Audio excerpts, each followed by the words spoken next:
Hola, mi llamo Eddie, the Skinhead Gourmet. Today we're doing quesadillas. Simón. Get real, I said get real. Oh, now be real. Tell me how you feel. 1, 2, 3, 4. Oh me, oh my soul cannot be satisfied without you. I want more, more. Get real, I said get real. Oh, now be real. Tell me how you feel. 2, 4, 6, 8, good, got my fate. I sense what death can demonstrate in my mind. Don't go, no.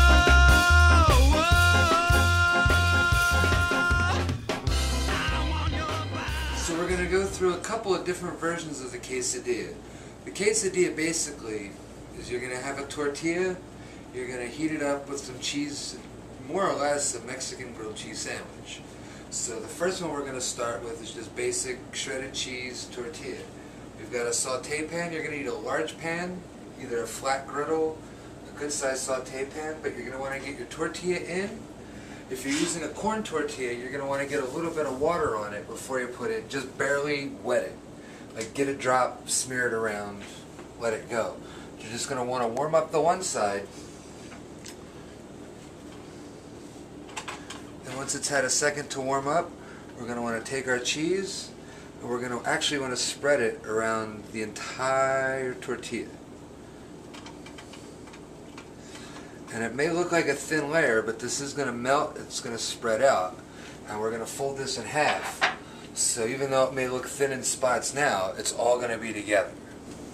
Once you see the cheese starting to melt, you're going to want to fold this bad boy in half.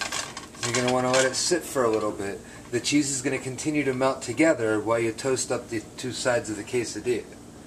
Okay, you've let it sit for another minute or so, and you can see it's nice and browned on this side. You're going to want to just let it flip over for another minute or two, and it'll be nice and done in just a sec. One easy and popular thing you can do if you're making a quesadilla, especially if you've seen one of our other episodes, Tacos de Gringo, you can take chicken, steak, or even if you have leftover ground meat, taco meat around the house.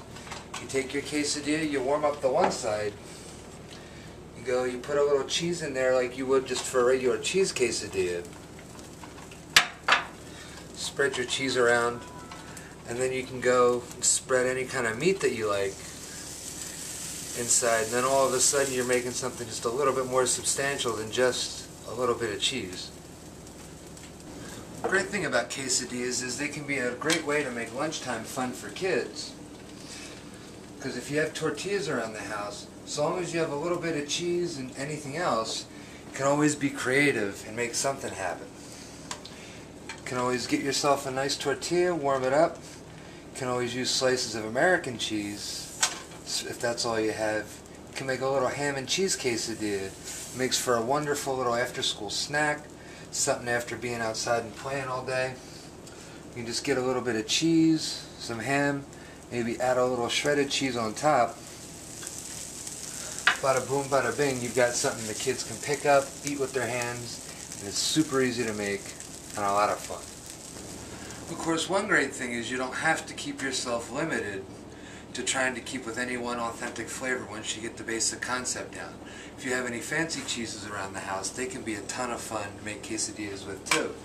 Just get your quesadilla down in the pan. Maybe when you first put it down, sprinkle a little Parmesan on the outside.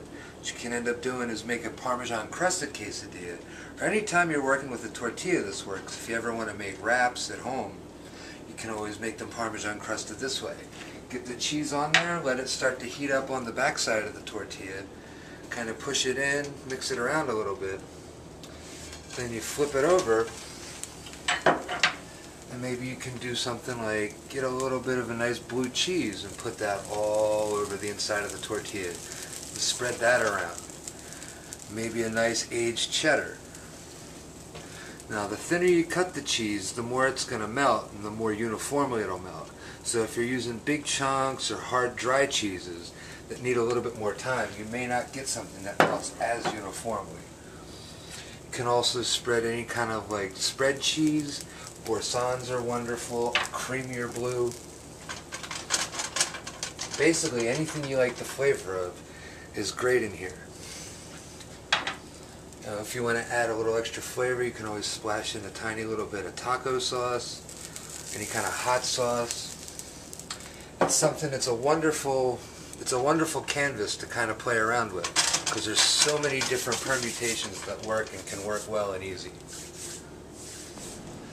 As an added side note, anytime you do a Parmesan crusted tortilla for a quesadilla, you'll almost always end up with some Parmesan in the pan. These little brown crumbles are absolutely delicious. You can sprinkle them over top of everything, especially if you add a little sour cream. Put these on top, it's a little extra crunch. They taste absolutely fantastic. But it's quesadillas, they're a wonderful, easy to make food. If you entertain a lot, it makes for a great finger food that you can make in a variety. You can plate a bunch of different things together on one plate. There's a similar tie between them where you can still explore a bunch of different flavors. You can put a variety out to please everyone. Hope you enjoyed watching. Hope you enjoy eating. I'm Eddie, the Skinhead Gourmet. Oi!